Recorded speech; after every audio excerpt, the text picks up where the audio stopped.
সামনে গরমকাল আসছে, তাই 3 রকম আমি মিল্কশেক তৈরি করব।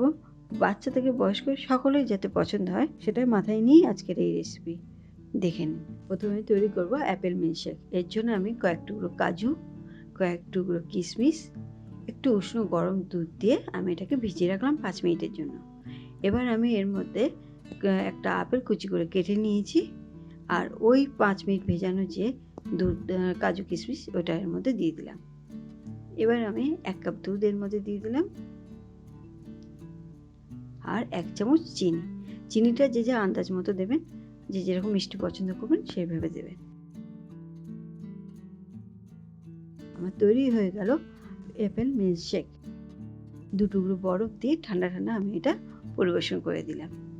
আর উপর থেকে গার্নিশিং করার জন্য কয়েক টুকরো কাজু আর কয়েক কিশমিশ দিয়ে সাজিয়ে দিলাম। এবার তৈরি করব ওরিও চকো মিল্কশেক। এর জন্য গ্লাসটাকে আমি আগে থেকে একটু চকো সিরাপ দিয়ে সাজিয়ে নেব, ডেকোরেশন করে নিলাম এটাকে। এটা বাচ্চাদের খুবই পছন্দের একটা মিল্কশেক। এবার এর মধ্যে আমি 4টে ওরিও বিস্কুট নিয়ে নিলাম, 1 কাপ দুধ, আর 1 চামচ কোকো পাউডার, আর 1 চামচ চকলেট সিরাপ।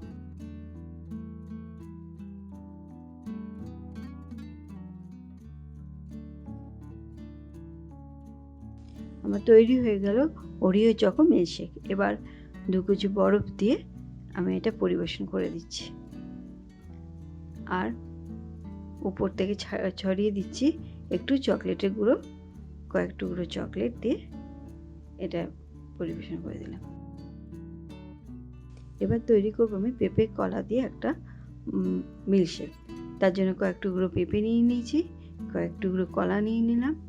এবার 2টো ছোটো এলাচের দানা আমি একটু চিনি দিয়ে গুঁড়ো করে নিয়েছি, আর 2 চামচ মধু এর মধ্যে দিয়ে দিলাম। এটা বয়স্ক মানুষদের জন্য একদম সঠিক একটা মিল্কশেক তৈরি হচ্ছে, হেলদিও বটে। 1 কাপ দুধ দিয়ে দিলাম,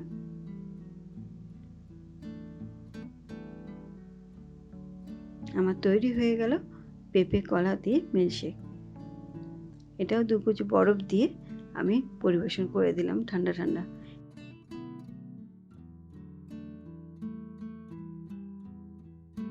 পেঁপে কুচি দিয়ে আমি এটা পরিবেশন করে দিলাম।